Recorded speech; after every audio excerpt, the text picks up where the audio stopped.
دیکھیے، میں جو بات اپنے لیے پسند کروں گا وہ دوسروں کے لیے بھی پسند کروں گا. اگر میں اپنے لیے جلسہ کرنا، مظاہرہ کرنا، احتجاج کرنا اس کو اپنا ایک قانونی اور آئینی حق سمجھتا ہوں تو میں دوسرے کے لیے بھی اس حق کو تسلیم کروں گا. جو ہوا برا ہوا ہے اور میں نے شدید الفاظ میں اس کی مذمت کی ہے. اور یہ صرف ایک اسلام آباد کا مسئلہ نہیں ہے حضرت، اس کو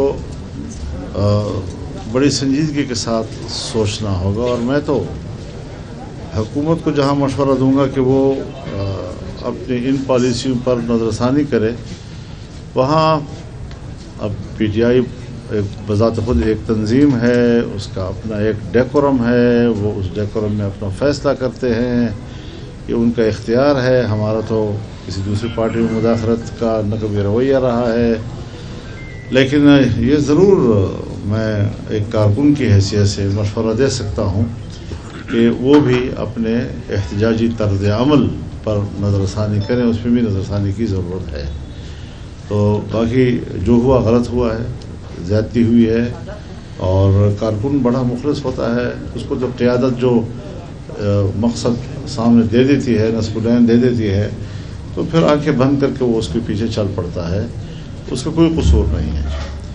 لیکن یہ ہے کہ قیادت کو ساری صورتحال پر نظر ثانی کرنی چاہیے. احتجاج، مظاہرہ یہ ایک حق ہے، لیکن اس کے لیے اسٹریٹجی بنانا، اس کے لیے حکمت عملی بنانا وہ بھی ایک ضروری امر ہوا کرتا ہے. ہم نے تقریباً خود عمران خان کی حکومت میں پورے ملک کے اندر کوئی 14 ملین مارچ کیے، اور پھر اس کے بعد سب سے بڑا مارچ ہمارا آزادی مارچ تھا. لیکن کہیں پر کوئی ایسی صورتحال ہم نے پیش نہیں ہونے دی. مکمل سکون رکھا، اطمینان رکھا، امن و امان رکھا. نہ کوئی شیشہ ٹوٹا، نہ کوئی دکان جلی، نہ اس میں کوئی پتا گرا، نہ کوئی پھل گرا، نہ کوئی گملہ ٹوٹا. تو پورے نظم و ضبط کے ساتھ اور انتہائی احتیاط کے ساتھ، کیونکہ ملک ہم سب کا ہے اور یہ صرف فوج کا نہیں ہے، یہ حکومت کا نہیں ہوتا. آج ان کی حکومت ہے، کل کسی اور کی حکومت ہے. ملک ہم سب کا ہے. جتنے بڑے بڑے آپ کو لوگ نظر آتے ہیں، بڑے بڑے شخصیات، بڑے بڑے مناصب پر فائز لوگ، ان کے جیب میں جو شناختی کارڈ ہے، یہ عام کارکن جس شناختی کارڈ پر وہ پاکستانی ہے، اس شناختی کارڈ پر یہ بھی پاکستانی ہے. تو ہم انسانی حق کی بنیاد پر پاکستان میں ایک برابری کے حقوق پر یقین رکھتے ہیں. ذمہ داریاں تقسیم ضرور ہیں، لیکن ذمہ داریوں کو نبھانے کے لیے عقل مندی چاہیے، سنجیدگی چاہیے، وقار چاہیے، اور اس کو ایک بہتر تدبیر کے ساتھ ہمیں آگے بڑھانا چاہیے. حکومت آئے روز صحافیوں کے خلاف کریک ڈاؤن کر رہی ہے، جھوٹے مقدمات دے رہی ہے. اسلام آباد میں مطیع خان کو بھی گرفتار کر لیا. اس طرح کے روزانہ کی بنیاد پر مختلف شہروں کو صحافیوں کو اٹھاتی ہے، جو آواز اٹھاتا ہے. اس حوالے سے آپ کیا کہتے ہیں؟ صحافت کی آزادی میں آپ ہماری پوری تاریخ کو جانتے ہیں. ہم نے ہمیشہ صحافیوں کی اور صحافت کی آزادی کی بات کی ہے. آج بھی میرا یہی نظریہ ہے کہ اگر کوئی صحافی حکومت پر تنقید کرتا ہے یا کوئی ایسی خبر جاری کرتا ہے کہ جو اس کے ذہن میں صحیح ہے، تو یہ اس کا ایک فرض منصبی ہے.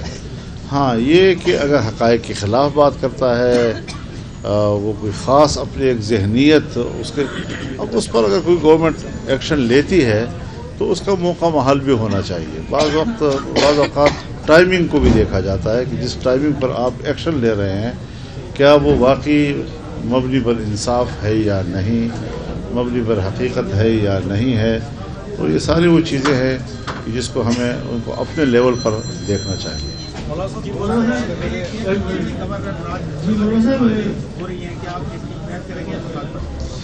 دیکھیے، گورنر راج جمہوریت کی روح کے منافی ہے. گورنر راج کی حمایت تو نہیں کی جا سکتی. ہاں، آئین گنجائش دیتا ہے ایسے ناگزیر حالات میں کہ جہاں، تو میں گورنر راج کی حمایت تو نہیں کروں گا، لیکن اتنا ضرور کہتا ہوں کہ بلوچستان میں اور کے پی میں کوئی حکومت نہیں. امن و امان تباہ و برباد ہو چکا ہے، اور افراد تفریح ہے، انار کی ہے، مسلح گروہ جو ہیں وہ رٹ ان کے ہاتھ میں ہے، حکومت کے کوئی رٹ موجود نہیں ہے، فسادات ہو رہے ہیں، خونریزیاں ہو رہی ہیں، اور شاید رحیم یار خان کے لوگوں کو اللہ تعالیٰ اسی طرح ٹھنڈی زمین عطا کرتی رہے اور یہاں امن رہے اور خوشحالی رہے. آپ وہاں پر ان حالات کا تصور نہیں کر سکتے کہ کیا صورتحال ہے. تو حکومت تو نہیں ہے وہاں پر، اور گورنر راج بھی حل نہیں ہے وہاں اس وقت، وہ نہیں کچھ کر سکے گا. جی دوبارہ الیکشن کرائے، عوام کے منتخب نمائندے آئیں، دھاندلی سے پاک ہوں، جس کی بھی حکومت بنے وہ پھر مسائل کے لیے آگے بڑھتے ہیں. یہاں تو ہر ایم این اے منسٹر وہ پبلک کے سامنے جانے سے ڈرتا ہے کیونکہ اس کا نمائندہ نہیں ہے. مولانا صاحب دینی مدارس کا ایک بل جو پارلیمنٹ نے پاس کیا لیکن پریزیڈنٹ صاحب اس کے اوپر سائن نہیں کر رہے، تھوڑا بتائیں گے کہ وہ بل کیا ہے اور پریزیڈنٹ صاحب سائن کیوں نہیں کر رہے؟ وہ اگر سائن نہیں کریں گے تو پھر آپ کا لائحہ عمل کیا ہوگا؟ دیکھیے مجھے بڑے افسوس کے ساتھ یہ بات کرنی پڑ رہی ہے کہ دینی مدارس کے رجسٹریشن کا مسئلہ ہے، دینی مدارس کے بینک اکاؤنٹس کا مسئلہ ہے جو ایک زمانے سے بند کر دیا گیا.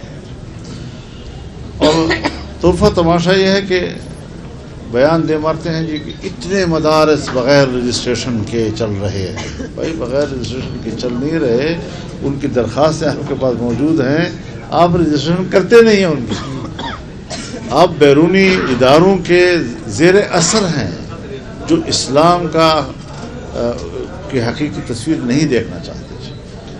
اور مدارس چونکہ وہ اسلام کی ایک حقیقی تصویر دنیا کے سامنے رکھتے ہیں، قرآن و حدیث کی تشریحات سند کے ساتھ امت کے سامنے پیش کرتے ہیں. یہ جو جدت پسندی کا ایک رواج چل پڑا ہے کہ ہر نئی بات کہہ دو تو لوگوں کے کہتے میں سمجھتے ہیں کہ واقعی شاید یہی اس آدمی کو وہی ہو گئی ہے، اس سے پہلے شاید کسی کو علم نہیں تھا اس کا. یہ چیزیں جو ہیں یہ گمراہی کی طرف لے جانے کے لیے ہیں، اور مدارس کا خاتمہ مغرب اور امریکہ کی ضرورت ہے. ہمارے مسلمانوں کا یہ مسئلہ نہیں ہے، مسلمان مدارس کے ساتھ کھڑے ہیں. تو اس بنیاد پر الیکشن سے پہلے جب میاں نواز شریف صاحب کی حکومت بنی تو ہم نے اس وقت ان کے سامنے ایک تجویز رکھی کہ اس مسئلے کو حل کرنا چاہیے. تو اس پر ہم نے گفتگو کی، مذاکرات کیے، پی ڈی ایم کی لیڈرشپ کے درمیان مذاکرات ہوئے، یعنی حکومت میں جو لیڈرشپ اس میں پیپلز پارٹی بھی تھی، اس پہ تمام پارٹیاں تھیں، اور ایک اتفاق رائے سب کی موجودگی میں ہوا. اسمبلی میں آیا، پیش ہو گیا، اس کے باوجود وہ رک گیا اور نہیں پاس کیا جا سکا. کوئی بیچ میں آ گیا ہوگا. اب جب دوبارہ یہ 26ویں ترمیم کا ماحول بنا تو ہم نے ان سے کہا کہ ایک بل ہے جس پر اتفاق رائے ہو چکا ہے، اس کو بھی پاس کر دیں. تو پاس کر دیا، سینٹ میں پاس ہو گیا، قومی اسمبلی میں پاس ہو گیا، پوری اتفاق رائے کے ساتھ پاس ہوا. اور 26ویں آئینی ترمیم پر بھی دستخط ہو گئے، اور اس ترمیم پر اس ایکٹ پر جو ہے دستخط نہیں ہو رہا ہے. اس کے بعد حکومت جو ہے وہ کئی اور ایکٹ لا چکی ہے جو 26ویں ترمیم کی روح کے منافی، جس سے 26ویں ترمیم کی اتنی بڑی پریکٹس کی نفی ہوتی ہے.